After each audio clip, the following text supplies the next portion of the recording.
Okey, dah record. Okey, so hari ini kita akan berbincang mengenai DKA dan HHS lah. Okay, yang mana DKA dan HHS ni adalah salah satu medical emergency juga, okay, yang kita akan jumpa di Jabatan Kecemasan. Jadi sangat penting untuk kita sebagai paramedik lah, okay, MA, staff nurse, di samping doktor manage patient, kita juga penting dari segi assessment dan macam mana kita nak monitor pesakit lah. Okay, sebab selama ni kita handle COVID kan, so takut DKA ni kita dah lupa. Okay, so sebelum kita serahkan kepada presenter, so presenter kita pada pagi ini adalah PPP Khairul Faiz dan juga JT Afzan lah. Okay, so kita tengok dulu learning objective untuk pagi ini. So yang pertama sekali, kita harap semua partisipan akan boleh define DKA ataupun diabetic ketoacidosis dan juga HHS lah, hyperglycemic hyperosmolar state. Okay, kedua, untuk describe apakah clinical presentations patient yang datang dengan DKA dan HHS. Ini adalah penting untuk staff yang duduk di triage lah. Tak kisah primary triage ataupun secondary triage ataupun PHC level. Okay, kemudian diagnostic criteria untuk DKA dan HHS. Macam mana kita nak bezakan DKA dan juga HHS. Okay.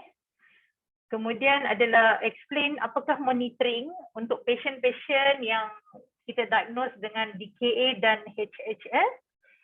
Kemudian explain macam mana fluid management, pemilihan fluid dan juga macam mana kita nak buat IO chart lah, record IO chart. Okay. And then last kali adalah untuk differentiate ataupun membezakan antara fixed scale dan juga insulin sliding scale. Okay. Saya rasa banyak yang tak faham ni apa beza fixed scale dengan insulin sliding scale. Okay, itu sahaja. So saya akan serahkan kepada kita punya presenter pagi ni. Kita jemput PTP Khairul Faiz untuk memulakan presentation. Silakan.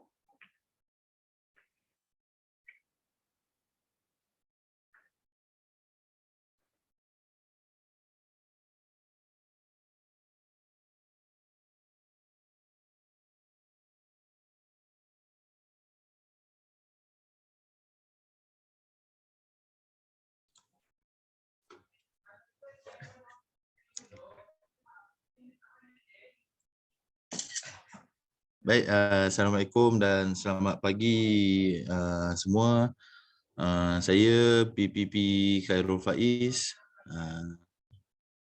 dari Jabatan Kecemasan Hospital Sungai Buloh lah. So untuk pagi ni saya akan explain tentang DKA dan HHS lah. So untuk learning objective saya akan tekankan lebih kepada bagaimana nak define DKA dan HHS, juga macam mana kita nak tengok clinical presentation pesakit yang datang dengan DKA dan HHS. So kita teruskan lah. Baik, so dalam hyperglycemic emergency ni dia ada dua lah. So first adalah DKA, diabetic ketoacidosis, dan kedua adalah hyperosmolar hyperglycemic state ataupun HHS. Okay, so first kita akan go through DKA dululah. Untuk DKA, so biasanya DKA ni dia adalah acute major life threatening complication of diabetes. So biasanya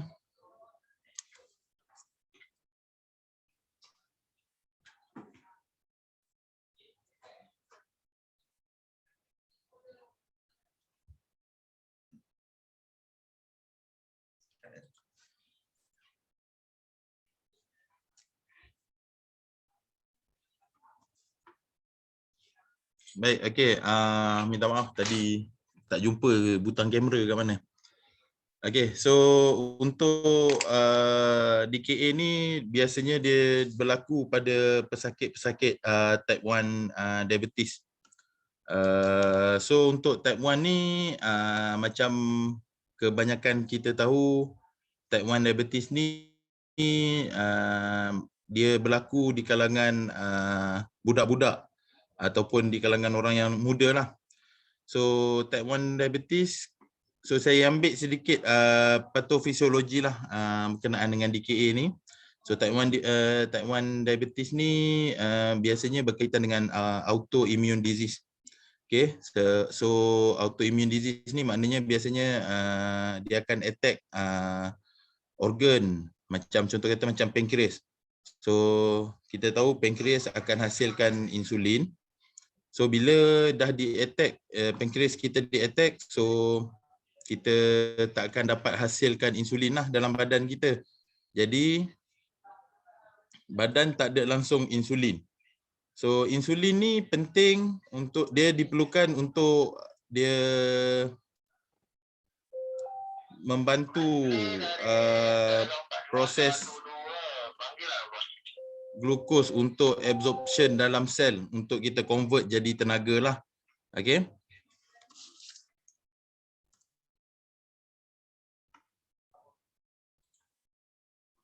Baik.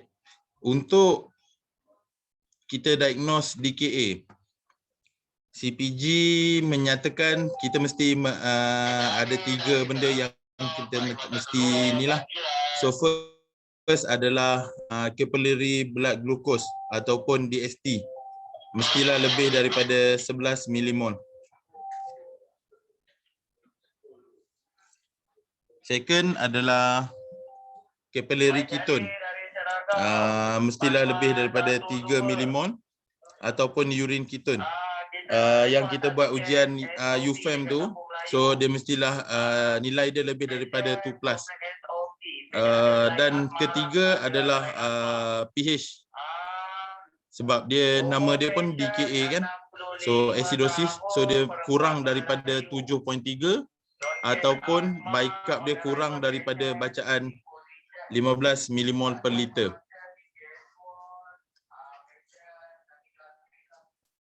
Baik, untuk presentation DKA, pesakit-pesakit DKA ni biasanya dia sudden onset lah.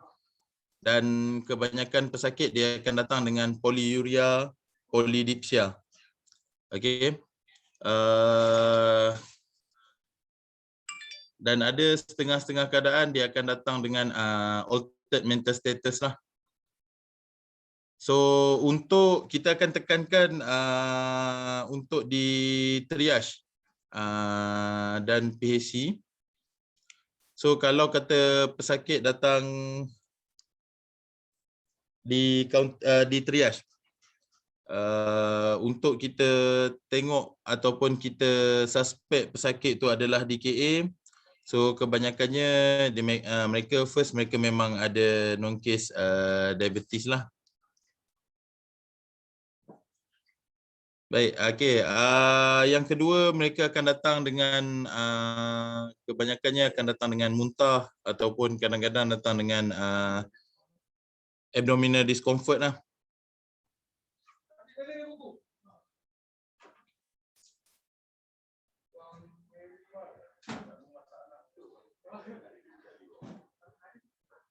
Untuk management DKA, so saya takkan tekankan lebih sebab selepas ini untuk management ataupun fluid management akan diterangkan lebih lanjut oleh staff nurse Azan lah. Tapi apa yang penting dalam DKA management ni saya just huraikan secara general lah.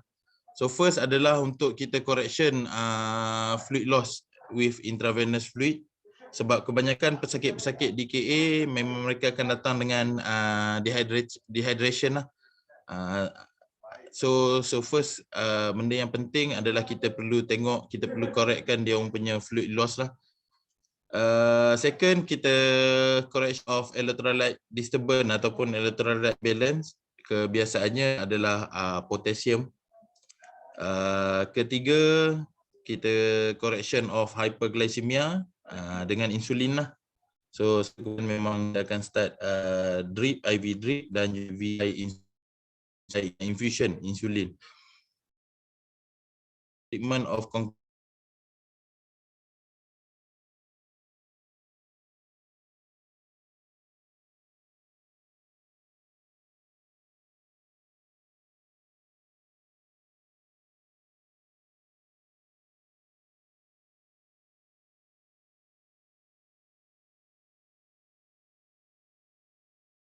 digunakan untuk medical. Untuk di Jabatan Kecemasan kita jarang guna ni sebab kita biasanya kita akan tengok lebih kepada clinical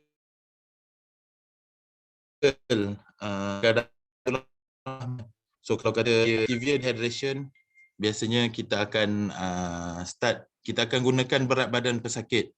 So biasanya kita akan start sampai 20 dan kita akan taper accordingly lah, mana nanti kebiasaannya per hour lah, mana 20 mil per kilo per hour, and then selepas sejam kita reassess balik sama ada keadaan pesakit bertambah baik ataupun sama saja. Okey, yang untuk kedua ataupun untuk yang hyperglycemia emergency, untuk yang kedua adalah hyperosmolar hyperglycemic state ataupun HHS. Baik, okey, HHS ni dia complication untuk DM. Biasanya dia akan datang dengan severe hyperglycemia, dia extreme dehydration, patient memang akan datang dengan dehydrated yang sangat-sangat teruk, dan hyperosmolar plasma dan altered consciousness ataupun altered mental status lah. Dan HSS ni biasa berlaku di dalam type 2 DM lah. Perbezaan antara type 1 dengan type 2 tu semua kita tahu, tapi saya akan terangkan sedikit lah. So type 2 ni berbeza dengan type 1 tadi. Type 1 tadi kita tak ada langsung insulin sebab kilang ataupun penghasilan organ untuk menghasilkan insulin tadi kita dah tak ada. So dia tak hasilkan langsung insulin. Yang type 2 DM insulin ada tapi dia tak cukup sebab sel-sel yang untuk absorb glukos ni dia tak dapat recognize ataupun dia tak dapat detect insulin tu. So dia tak boleh convert glukos tu jadi tenaga yang diperlukan untuk badan kita lah. Jadi apa yang berlaku bila glukos banyak dalam badan, so dia akan jadi bila glukos tak boleh masuk ataupun tak boleh absorb oleh sel untuk di-convert kepada energi, so dia akan berlaku abundance dalam badan kita lah. Tapi kebiasaannya HHS ni dia berbeza dengan DKA adalah dia absence of significant ketosis. Biasanya keton dalam darah ataupun keton dalam keton urea dia kebiasaannya adalah tak ada. Untuk kita diagnose HSS, Malaysian CPG mengatakan biasanya pesakit ni akan hypovolemia lah. So sebab dia memang dah severe dehydration, so memang pesakit-pesakit akan hypovolemia dan dia hyperglycemia. Dia punya blood glucose dia akan lebih daripada 30 milimol per liter. Ataupun kebanyakan yang kita dapat dalam reading kita punya mesin adalah high, HI. Dan osmolality dia lebih daripada 320 mosmol per kilo lah. So untuk kita kira osmolality ni, kita ada formula dia lah. So dia 2 darab dengan berapa nilai sodium dia, tambah dengan urea, tambah dengan glukos dia, blood glucose yang kita hantar formal, yang kita hantar kepada lab. Sebab tu kalau kata dia lebih daripada 320, so sebab tu kita nama dia adalah hyperosmolar sebab osmolality dia lebih daripada bacaan 320 mol per kilo tu lah. Dan kebiasaannya mereka ni HSSN ni no significant hyperketonemia, mana dia tak ada keton dalam darah. Biasanya kalau kata kita check dia punya blood ketone pun biasanya less than 3 millimol per liter lah. Dan tak ada juga significant acidosis. Kebiasaannya pH pesakit-pesakit HSS ni adalah lebih daripada 7.3 dan bacaan bicarb mereka pun lebih daripada 15 millimol per liter. Untuk presentation pesakit-pesakit HSS ni, kebiasaannya pesakit HSS yang datang ke hospital mereka samalah. Mereka mengalami polydipsia, polyuria, nausea, vomiting. Tapi kebanyakan HSS akan datang dengan altered mental status lah, ataupun kadang-kadang mereka nampak lethargic looking. Kadang-kadang sampai yang kalau yang teruk ada yang koma, datang dengan koma. So untuk dehydration ni kita akan assess dia punya CCTV circulation punya ni lah. So biasanya kita akan tengok mucous membrane dia, sunken eyes, CRT dia prolong, dan skin to go dia akan decrease lah. Okay.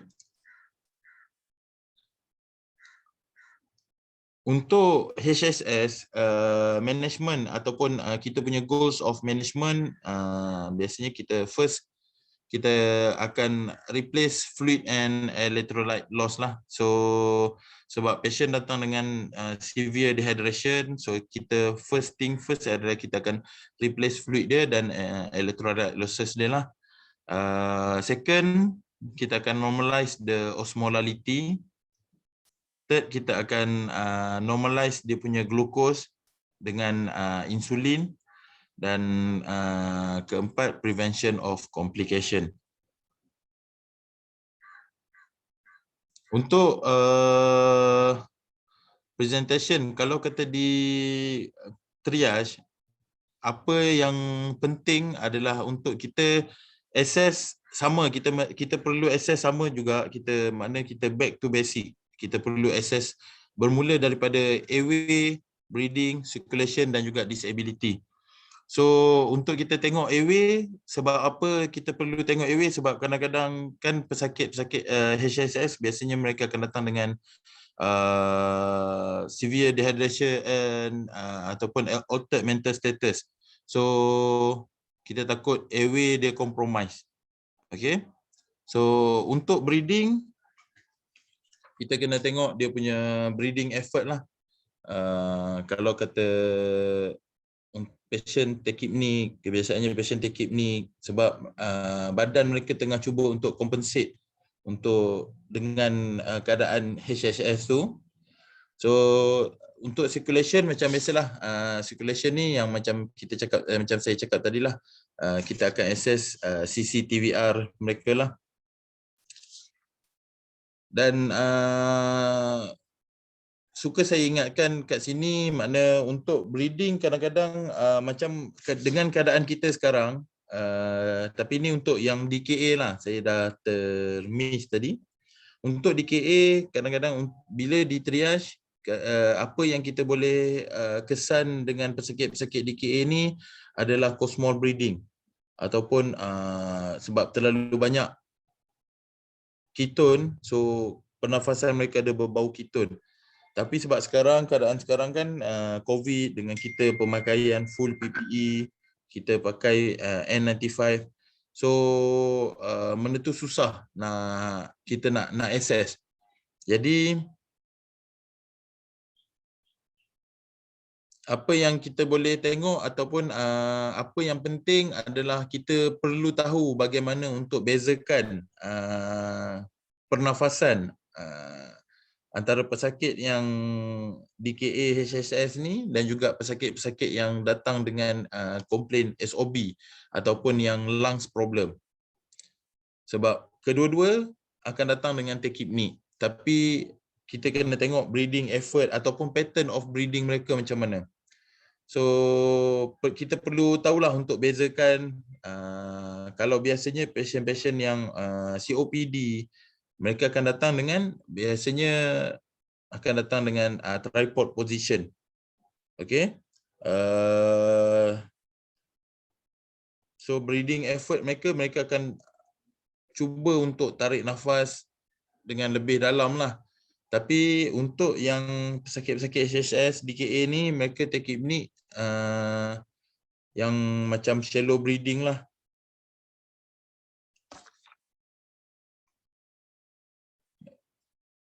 So ini adalah perbezaan antara DKA dan juga HHS lah.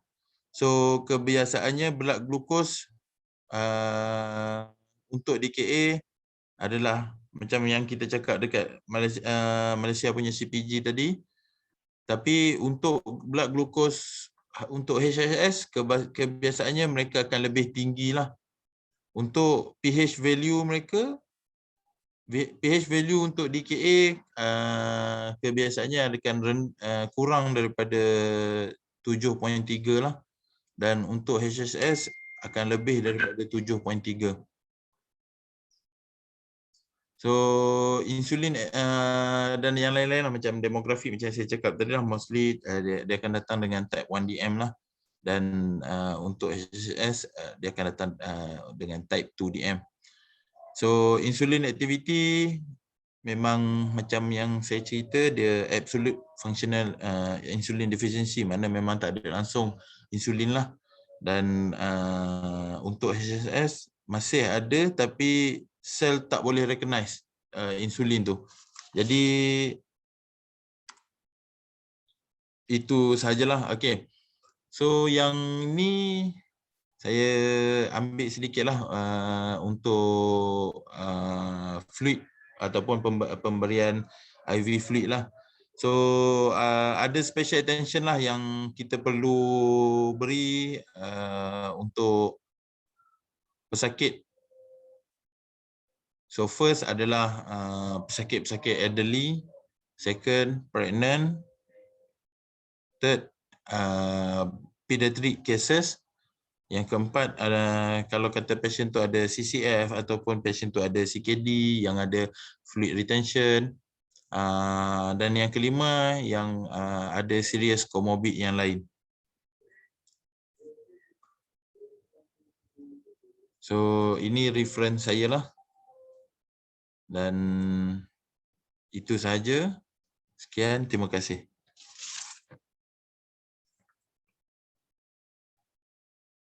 Terima kasih buat PPT Kak Faiz atas presentation yang saya kira mantap dan padat lah. Okay, harapnya selepas ni kita punya MA yang duduk di triage lebih peka dan boleh kenal lah dengan lebih cepat untuk presentation DKA tu ya. Okay, so sebarang soalan kita boleh letak di chat room ya. So saya akan baca dan kita try jawab. Kalau tak boleh jawab, kita ada pakar-pakar. Okay, so untuk tidak melengahkan masa lagi, kita jemput saudari Nurul Afzan untuk membentangkan dia punya presentation. Silakan.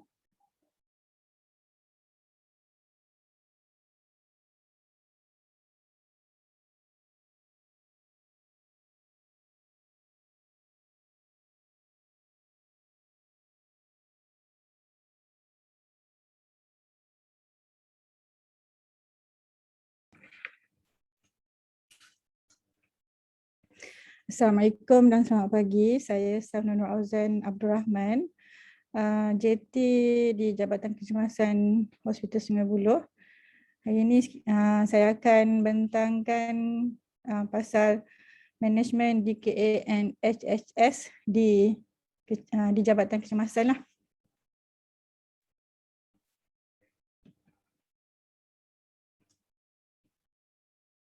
Okay, di ED kita monitoring in DKA di ED, kita akan monitor dua perkara, in clinical dengan investigation. Dalam clinical, kita tengok mental status pesakit.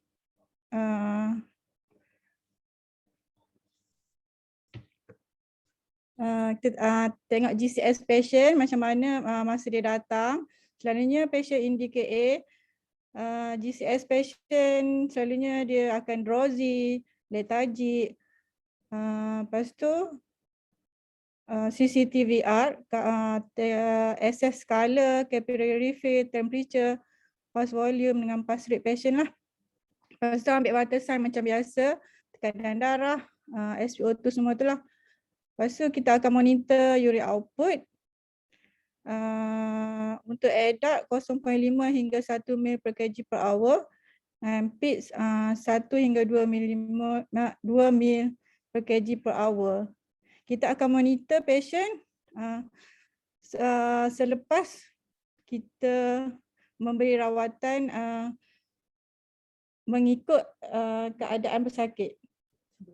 Sebelum dan selepas treatment yang diberikan. Dalam investigation, selalunya kita akan monitor serum ketone for hourly dengan uric ketone lah. Lepas tu dextrose, DST, hourly dextrostic to ensure reduction of glucose 3 hingga 4 mmol per hour.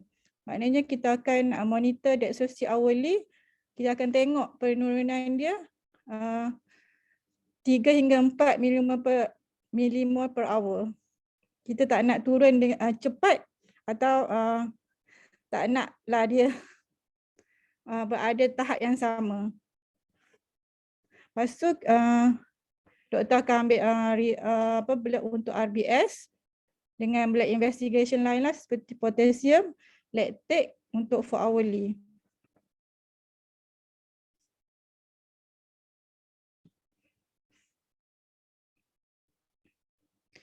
Lepas tu kita akan monitor uric output and vital sign closely. Contohnya dalam patient DKA kita akan insert CBD. Pastikan selepas kita masuk CBD, kita akan clearkan dulu. Kita tunggu 10 hingga 15 minit selepas CBD insertion. Kita clearkan dulu residual urine tu. Dan kita dokumen di dalam IO chart. Ini penting untuk kita melihat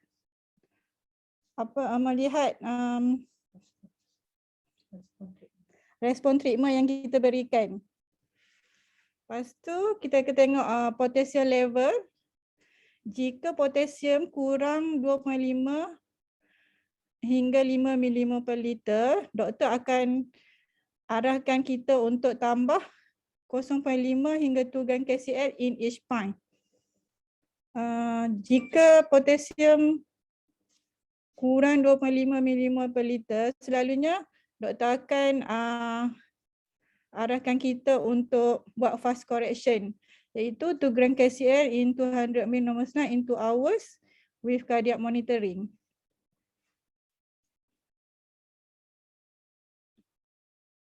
Okay, ini adalah carta IO chart di Jabatan Kecemasan lah. Semua fluid replacement, IV drip semua kita akan isi kat sini. Dengan betul lah supaya senang untuk doktor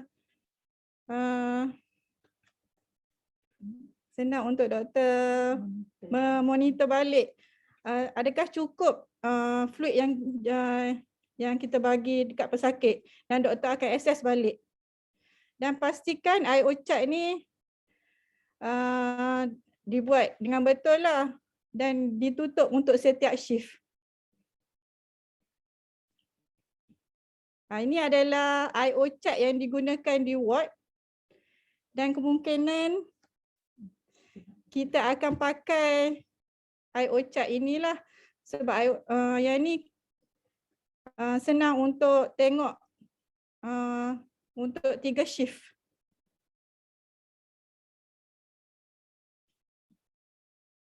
Ini adalah monitor untuk diagnostic chart lah.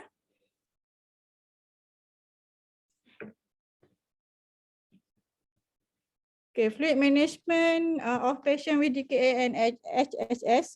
Selalunya kita akan bagi, doktor arahkan kita untuk bagi 1 liter normal saline rapidly via 18 kali if cardiac function is normal.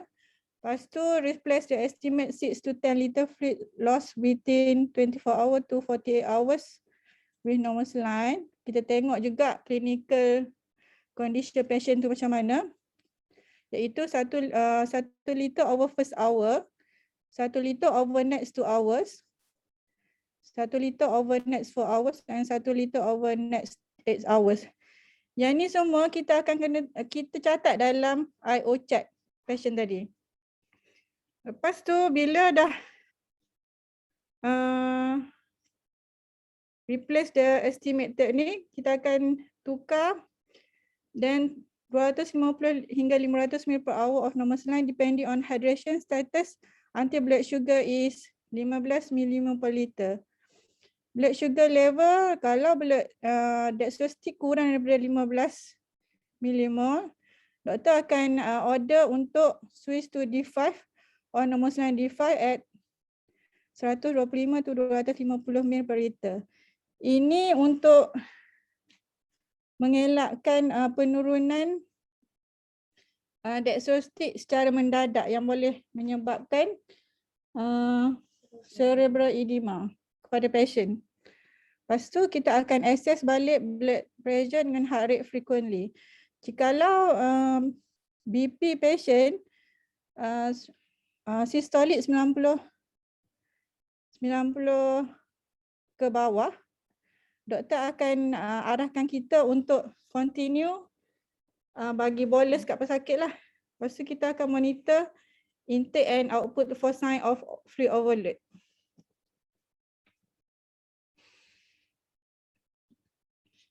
Okay, ni saya akan terangkan pasal insulin infusion. Kita ada 2. Kalau dalam fit scale, kita fit scale digunakan untuk patient yang DKA dengan HHS. Iaitu formula dia 0.1 unit per kg per hour. Contohnya, kalau berat badan pesakit 70 kilo, so 70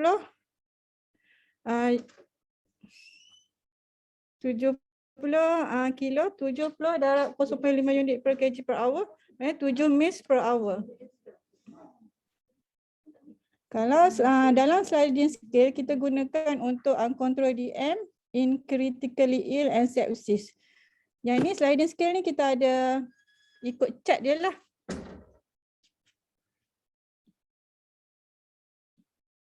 Ini chart yang kita gunakan untuk sliding scale. Selalunya kita akan tengok berapa dextrostic pesakit. Jikalau contohnya DST patient 22. So kita akan start dengan doktor akan arahkan untuk contoh scale 2. So kita akan ambil 4 mmol per liter. 4 unit per liter, maaf.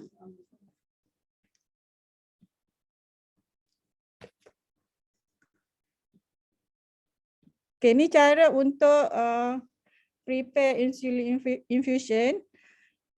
Kita guna 50 ml syringe, ambil 50 international unit of insulin 0.5 ml, kita dilute di dalam 49.5 ml normal saline. Rate dia 1 ml per hour, 1 international unit per hour.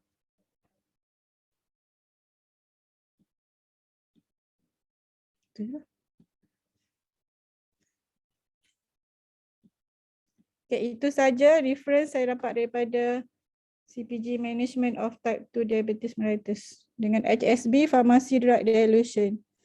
Okay, itu saja dari saya. Terima kasih. Dan terima kasih buat saudari Afzan atas penerangan yang padat dan ringkas. Okey, jadi sebarang soalan boleh masukkan di dalam chat box ya.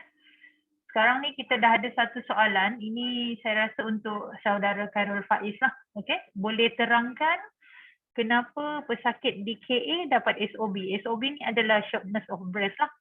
Okay, dia minta terangkan patofisiologi ni, saudara Salzuan lah bertanya. Kita serahkan kepada saudara Khairul Faiz.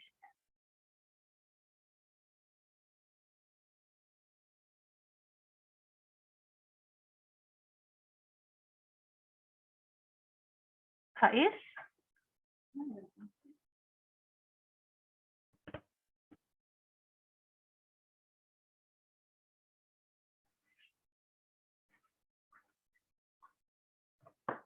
Ada Faiz ke situ?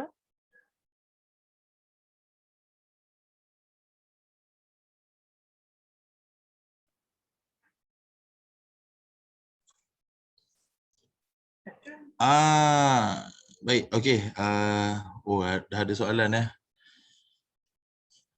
Okay, so kenapa patient DKA ni SOB? Ataupun shortness of breath. Okay, terima kasih Cik Mawar. Okay, so macam yang saya terangkan tadi, pesakit-pesakit DKA ni mereka kebiasaannya akan acidosis ataupun acidotik lah dalam badan. So itu satu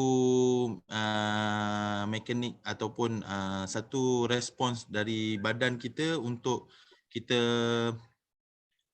compensate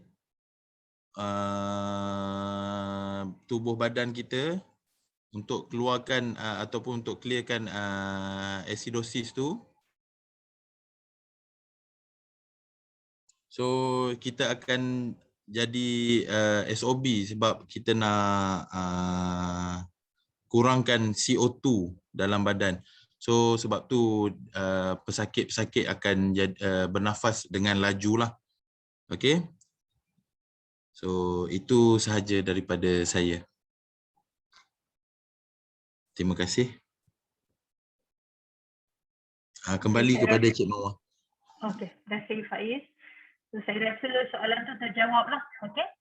So dia kenapa patient DKA dan HHS ni dia lagi tachypneic sebab dia nak try untuk compensate lah. Because lagi laju pernafasan untuk buang CO2. Okay, sebab kita tahu CO2 ni dia bersifat acidic kan. Okay, bersifat acid. So untuk kurangkan acidosis di dalam badan ni kita kena bernafas dengan lebih laju untuk buang lagi banyak CO2. Okay. So kemudian ada soalan juga dari ED-HSGB. Okay, apa komplikasi-komplikasi yang kita kena watch out? Okay, kita kena hati-hatilah bila jaga pesakit DKA dan HHS. Okay, ni saya rasa soalan ni adalah untuk Staff Nurse Auzan. Komplikasi yang kena watch out. Komplikasi kan kita tahu pesakit-pesakit yang DKA dan HHS kita bagi banyak fluids kan. So apa komplikasi yang kita kena dekat patient? Ini kita bagi Staff Nurse Auzan untuk jawab.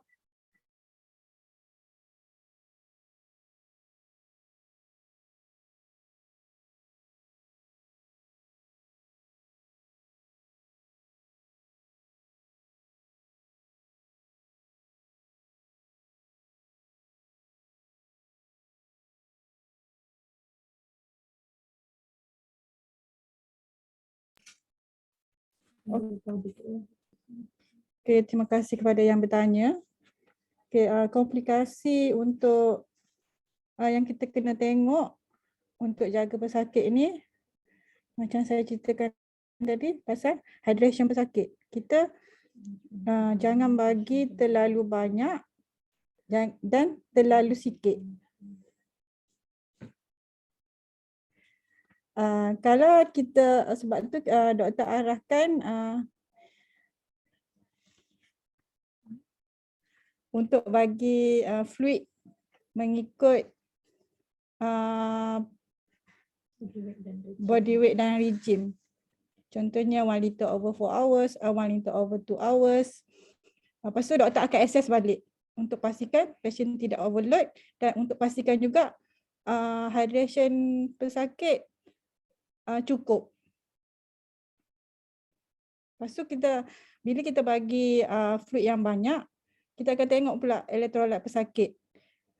Bila kita terlalu banyak bagi fluid, potasium pesakit akan menyebabkan penurunan. Ini akan boleh trigger kepada arrhythmia. Sebab tu kita akan monitor potasium level pesakit. Macam saya bagi tahu tadi, jikalau potasium kurang 2.5 hingga 5 mmol, doktor akan arahkan kita untuk add 0.5 hingga 1.5 gram KCl in each pint. Kalau potasium pesakit kurang daripada 2.5, doktor akan arahkan kita untuk buat fast correction. Kat situlah kita kena lebih waspadalah untuk jaga pesakit DKA ni.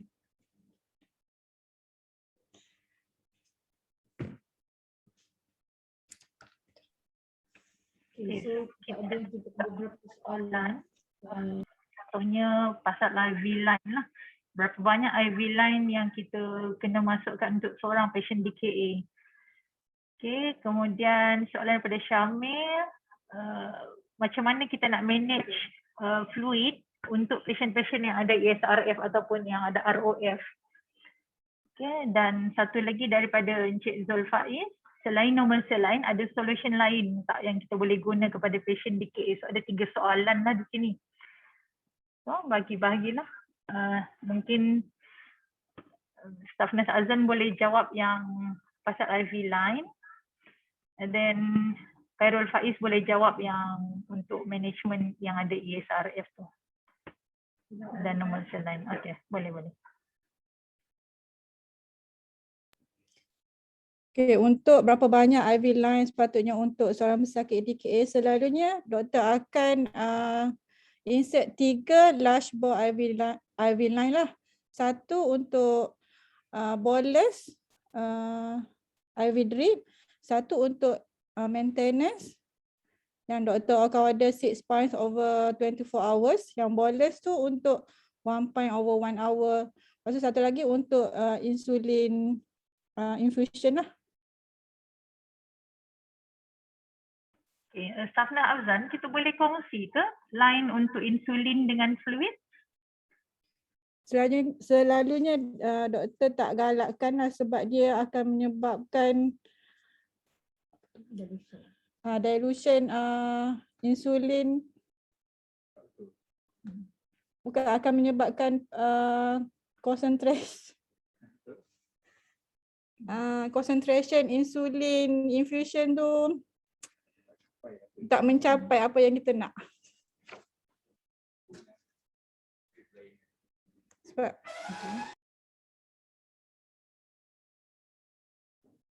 Okay, selain normal saline, ada solution lain yang kita boleh pakai?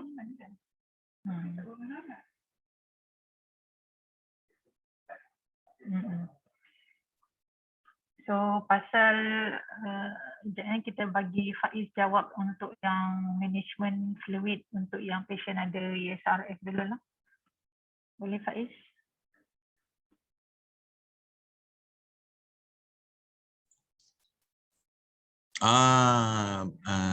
Yang mana tu Cik Mawar tadi? Yang soalan daripada Syamil. Ya, betul. Untuk yang patient-patient yang ada ROF ataupun ESRF, kan diorang tak boleh banyak fluids kan. Kita faham DKA ni dia kena banyak bagi fluids untuk correct dehydration, untuk carry as oxygen transporter and glucose transporter. So macam mana kita nak manage untuk yang ESRF ni? Adakah boleh bagi fluid dengan banyak ataupun tidak? Tapi ESRF kan ada Okay, baik. So kalau kata patient yang ada fluid restriction ataupun commonly pesakit-pesakit ESRF ni, so kebiasaannya mereka datang dengan tak ada urine. Mereka memang tak ada urine output lah. So apa yang kita boleh buat ataupun ni biasanya kita akan start, kebiasaannya doktor akan minta start dengan tak terlalu tinggi lah. Biasanya sama ada 5 ataupun maksimum biasanya 10 ml per kg lah. So selepas sejam kita akan monitor balik, dan kebiasaannya sebab selalunya untuk pesakit-pesakit biasa ataupun pesakit-pesakit yang bukan ada ESRF ni, kita akan monitor melalui input output fluid lah. Mana tengok kita masuk banyak mana kita masuk banyak mana drip dan berapa banyak urine yang keluar. Tapi untuk ESRF kebiasaannya doktor akan scan lah, mana tengok IVC macam mana. So if like kalau kata tak ada masalah, boleh continue. Itu bagi pandangan saya lah. Okey, kita juga ada kehadiran pakar di sini ya. Kalau ada pakar yang nak membantu, Dr. Umar atau So saya rasa lebih baik adalah soalan ni adalah untuk pakar lah jawab. Dr. Azlin pun ada, konsultan.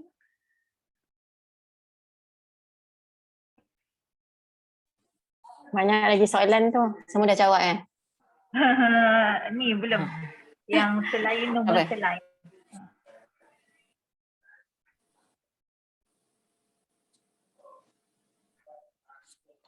Saya Pak Izzi pun pakai juga. Okay. Assalamualaikum warahmatullahi wabarakatuh. Dr. Hafifah kat sini. Okay. Saya tengok ramailah orang yang join, 74 orang. And maybe satu komputer maybe ada 2 orang ke 3 orang pun maybe lagi ramai lah kan. Even Syuib sepatu pun ada. Hebatnya korang ni. Okay. Soalan. Saya rasa soalan pertama tadi, kenapa patient DKA SOB? Sazu puas hati ke jawapan? Saya rasa Mawar pun dah explain balik, Faiz pun dah explain. So basically sebab acidosis lah So kita nak wash out CO2 untuk compensation. Maka patient akan ada Kussmaul breathing. Saya nak betulkan tadi. Faiz cakap Kussmaul breathing tu yelah dia sebab keton lah. Keton menyebabkan acidosis. So basically dia indirectly sebab keton. Tapi dia adalah deep rapid breathing kan. So kita nampak macam patient gasping, tapi sebenarnya dia adalah acidotic breathing ataupun Kussmaul breathing. So dia bukannya SOB yang macam patient COVID yang tak ada acidosis. Yang tu sebab lung pathology, yang ni adalah sebab acidosis. Macam mana kita nak compensate CO2, kita dalam acidosis ni bicap akan low kan. So kita nak compensate supaya pH tu tak makin turun, kita kena turunkan CO2. So patient akan bernafas lagi laju untuk buang CO2 macam mana Mawar cakap tadi lah. Saya rasa yang tu boleh faham Soalan kedua tadi Amazon cakap komplikasi. Yang ketiga, Syamil, seperti yang kita tahu DKA atau HHS, patient akan present dengan dehydrated. Management untuk patient yang ada fluid restriction atau ESRF. Faiz ada satu slide tadi yang tunjuk special precaution kan. Okay, so these are those groups of people, contohnya pregnant patient, ESRF, even COVID pun sebenarnya pathophysio dia a bit different. Okay, sebab dalam COVID ni, ada soalan bawah sekali kan, in COVID. Okay, COVID ni biasanya patient daripada DKA HHS ni very acutely, so diorang tak sempat dehydrated pun. Plus diorang punya lung is very leaky, so you don't want to give a lot of fluid. So that is why kalau dekat ED ni, kita tak guna sangat regime yang 1 liter 1 hour, 1 liter 2 hours. Kita lebih kepada regular assessment. Sebab kita tengah resuscitation. Fluid yang kita bagi adalah fluid resuscitation. As compared to medical, bila dia turun, sebab dia akan turun, tengok satu patient, maybe lepas 8 jam pula baru tengok the same patient kan. So diorang terus bagi plan. Tapi kita tak, kita akan assess every time and kita akan bagi dalam bentuk mils per kg based on assessment. Okay. So that is why lepas pada run je plan yang MO kita dah buat 10 ml per kg for 1 hour contohnya. Dan 1 hour tu you have to bagi tahu balik lah. Okay, 1 hour dah siap, maybe doktor nak assess balik, nak scan balik ataupun nak maksudnya nak decide lah fluid nak bagi berapa next kan. Okay. Faham ke yang tu? So judicious fluid tu, fluid restriction, patient on fluid restriction, patient ada ESRF, yang tu adalah based on regular current assessment. Kita tak akan ikut that regime. Okay, fahaman. Patient perlu banyak IV line ke? You all rasa? Mawar nak jawab kot? Perlu banyak IV line, dia secukupnya lah. Sebab kita faham untuk DKA dan HHS, kita tahu kita nak bagi fluid dan kita nak bagi IVI insulin kan. So at least kena ada 2 line lah. Dan kalau boleh large bowl. Sebab kita punya aim macam Faiz explain tadi, the first thing ataupun first aim kita adalah to correct dehydration. So always ada large bowl cannula kalau boleh lah. Tapi biasanya patient yang ESRF ni dia line dia kecil kan. So guna apa yang ada. Okay. So line, berapa banyak IV line tu biasanya at least memang need 2 at least. Sebab kita akan ada insulin dan fluid. And then fluid ada beberapa jenis. Kita ada fluid resuscitation, fluid maintenance plus potassium or plus minus lah. Ada yang tak ada. And then after some while, perasan tak bila DST less than 15, biasanya kita dah tambah dengan glukos juga. Okay. So sebenarnya yang fluid-fluid itu boleh je campur. And then insulin pun, and then it depends on the patient punya condition. So kalau patient on ORAC, insulin tak boleh combine dengan ORAC. So you have to have another line untuk ORAC kan. And then what else? Kalau patient intubated, then you need another line pula untuk sedation. So it depends on the patient condition. Okay. And then nak bagi antibiotik lagi, then you have to stop the fluid. But fluid is the first line management in DKA. So you kena ada line lah untuk antibiotik nak masuk. Betul? Okay. So condition lah. Next question banyaknya. Baguslah. Korang mendengar lah maksudnya kan. Selain normal saline, ada solution lain. Okay, selain normal saline ada solution lain tak? Untuk resuscitation memang kita pakai normal saline lah. Lepas pada patient dah ODKA dan you want to change to Hartmann, boleh. Sebab Hartmann ada potassium dah kan, so you don't add any more potassium. Berapa banyak IV line dah jawab. Adakah management dia sama? Tadi pun saya dah jawab management dia lebih kurang, you will start insulin infusion tapi in terms of fluid, you have to be judicious. Sebab dia orang biasanya tak as dehydrated as patient DKA yang sebab diabetic foot contohnya. Dia dah ada 3 hari dah dehydrated baru datang kan. Tapi di patient yang COVID ni, dia biasanya acute. So level of dehydration dia a bit different.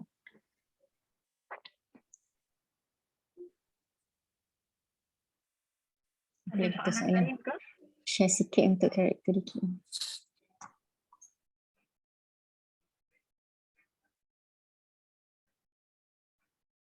Reminder untuk semua lah kot, pasal IO chart tu, make sure dokumen betul-betul berapa yang masuk, berapa yang keluar. Sebab doktor, diorang kena tengok berapa yang masuk, berapa yang keluar tu. Okay, sebab nak tahu kita punya management dah cukup ke belum, fluid yang kita bagi dah cukup ke belum, output patient. Sebab takut kalau banyak kita bagi tapi urine output tak ada, takut ada AKI pula. So benda-benda tu penting lah untuk kita buat documentation.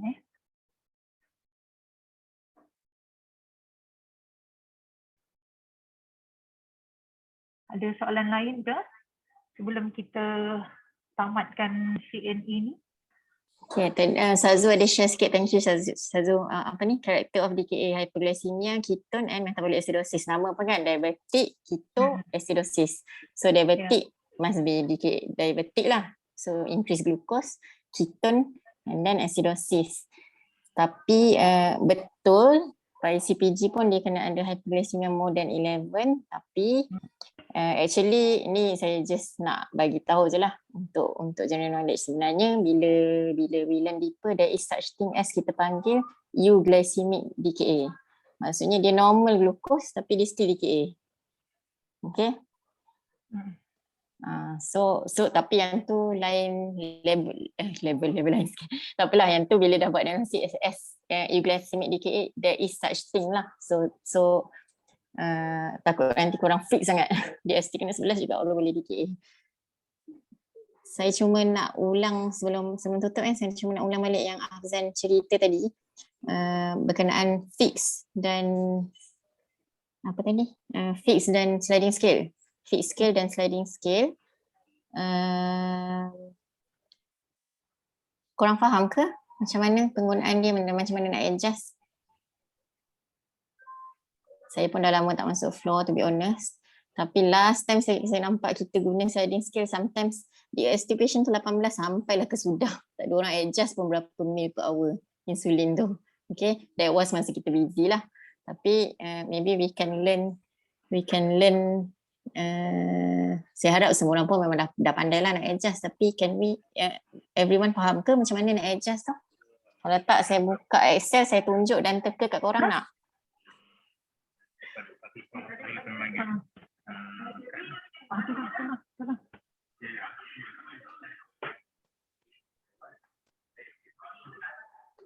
Okay, saya rasa kita dah mencapai Lebih masa okay. Lebih masa dah. Apa yang ni minta Mawar teaching dekat backside nanti macam mana nak adjust glucose, okay? Okay, insyaAllah. So minta semua partisipan. Glucose macam mana nak adjust insulin. Okay, partisipan semua boleh mengisi borang attendance, borang kehadiran di link yang saya share dalam chat box. Okay. So saya harap tak ada soalan. Maksudnya kalau ada soalan lepas ni boleh private PM ataupun jumpa mana-mana pakar yang available lah. Okay, saya berterima kasih kepada dua orang presenter kita, Faiz dengan Staff Nurse Afzan atas presentation yang baik dan mantap ya. Saya harap semua kita boleh perbaikilah untuk next. Kita sama-sama perbaiki sebab kita dah lama hidup dengan COVID ni. Memang kena refresh lah.